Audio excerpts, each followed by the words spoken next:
For decades, early psychological models treated the mind of a child as an empty container. The assumption was that cognitive development was simply a process of accumulation. Children were passive recipients, waiting to receive and store adult facts. That assumption collapsed when a Swiss researcher with a background in biology and philosophy named Jean Piaget began publishing his observations. He established a framework called genetic epistemology, proposing that cognitive development is an extension of biological adaptation. Piaget observed that children do not wait for instruction. They operate as little scientists, independently generating hypotheses about the physical world and testing those hypotheses through direct interaction and trial and error. Every interaction builds what Piaget called a schema. These are dynamic mental structures that the brain constructs to organize and interpret incoming information from reality. Intelligence is not a static repository of knowledge. It is a biological mechanism of continuous structural adaptation, building itself up over time. This adaptation process is driven by a two-part engine. The first half is assimilation, where a child forces new environmental objects or concepts into pre-existing schemas, applying a known rule to a new situation. Eventually, the child encounters contradictory information that fails to fit the existing model. This triggers a state of cognitive tension known as disequilibrium. To resolve the psychological discomfort of this tension, the mind executes the second half of the process, accommodation. The mental schema must physically alter its structure or generate an entirely new one to integrate the reality of the new data. The mind constantly oscillates between assimilation and accommodation. Piaget termed this self-regulatory drive equilibration, the biological push to balance internal thought with external reality. Over time, the cumulative weight of these daily adjustments pushes the mind to its limits. When the current architecture can no longer handle the complexity of the environment, the brain forces a massive qualitative leap to a new developmental stage.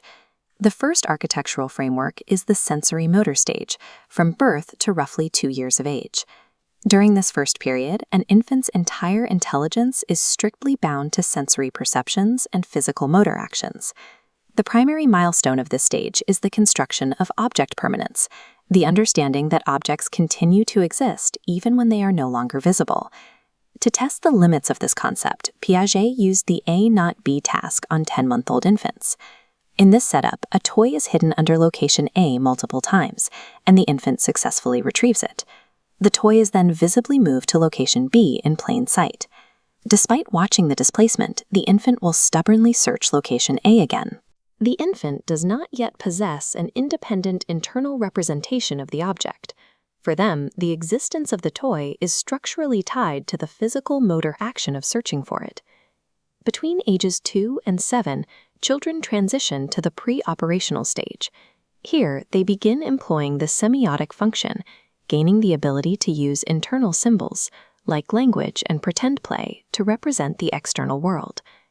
This diagram illustrates the three mountains task, an experiment designed to expose a specific flaw in pre-operational logic, egocentrism.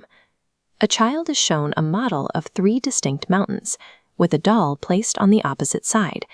When asked to identify what the doll sees, a pre-operational child consistently fails, selecting the image that matches their own direct line of sight. This limitation extends beyond physical space into social logic. In experiments where a puppet, like a mean monkey, tries to steal their favorite sticker, pre-operational children repeatedly point to their actual favorite. They lack a theory of mind, the realization that others hold distinct beliefs or can be deceived. These specific failures are caused by centration. The mind is systemically unable to decenter from one salient, immediate perception to consider multiple dimensions or perspectives at once. At roughly age 7, the mind transitions to the concrete operational stage, where children apply formal logic to solve problems of conservation. This diagram demonstrates the classic liquid conservation task. Water from one glass is poured into a tall, thin beaker. A concrete operational child correctly identifies that the total volume remains unchanged. They succeed by utilizing decentration, tracking the increased height against the decreased width simultaneously, and reversibility, mentally projecting the physical change backward to its starting point to prove the amounts are equal. Yet this newfound logic is uneven. They conserve number at age 6, area at age 8, but fail volume until age 12. Piaget termed this lag horizontal décalage. The underlying logical software has upgraded, but the brain struggles to apply that same computational framework uniformly across increasingly complex physical dimensions. The final architectural leap occurs around age 11 in the formal operational stage. Logic detaches from tangible physical objects and enters the realm of abstract possibility. This matrix outlines the pendulum task, designed to test hypothetical deductive reasoning.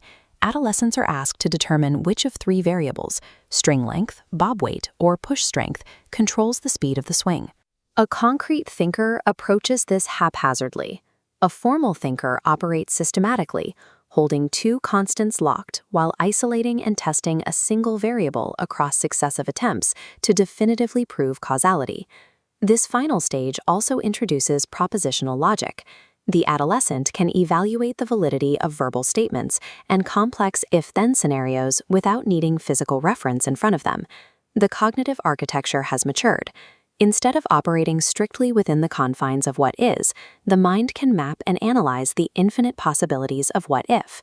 While Piaget's stages provided the foundational map of child cognition, modern psychology has critiqued the rigidity of his timelines, arguing that he significantly underestimated infant capabilities. Researcher René Baillargeon suspected that Piaget's reliance on manual search tasks skewed his results. She utilized the violation of expectation paradigm, a testing method that measures eye gaze to assess cognition without requiring coordinated motor skills. In her drawbridge experiment on young infants, a screen rotates back and forth, then an opaque box is placed in its path. Researchers trigger an impossible event where the screen passes through the box. The infant's gaze duration spikes dramatically, indicating surprise. This proves the infants already expect the hidden object to be solid and permanent. Piaget conflated a failure of motor performance with a lack of cognitive competence. The mental software exists far earlier than his manual tests could detect. To address these gaps, Neo-Piagetian theorists integrated Piaget's structure with modern information processing science, utilizing metrics like Juan Pascual-Leone's M-space and Robbie Case's central conceptual structures. M-space, or mental power, functions as a strict metric of working memory capacity. It measures the absolute number of mental schemes or data units a child can hold in their mind simultaneously. This diagram revisits the volume conservation task to explain the time lag of horizontal décalage. Conserving volume requires holding 5 simultaneous data units in working memory. When an 8-year-old attempts this, it immediately overflows their 3-unit capacity limit, resulting in a failed task. As biological maturation occurs, M-space capacity increases linearly, growing from a single unit at age 2 to 7 units by age 15, allowing the brain to process heavier computational logic. Cognitive stages result directly from biological hardware upgrades that expand working memory. While theorists like Lev Vygotsky argued that cognition relies heavily on external sociocultural scaffolding from adults, Piaget insisted on the primacy of autonomous biological exploration. Piaget's emphasis on constructivism, the idea that children actively build knowledge, directly engineered modern active learning frameworks. Models like the high-scope curriculum use a plan, do, review cycle to encourage self-directed interaction with physical materials. Aligning educational strategy with the actual architecture of cognitive development yields measurable results. Longitudinal studies, like the Perry Preschool Project, track these constructivist models to higher high school graduation rates and adult earning potential. Piaget redefined developmental science by inventing the clinical method of questioning, a process of analyzing incorrect answers to map underlying logic. He shifted the scientific focus away from cataloging what a child does not know to rigorously observing the evolving architecture of exactly how they think.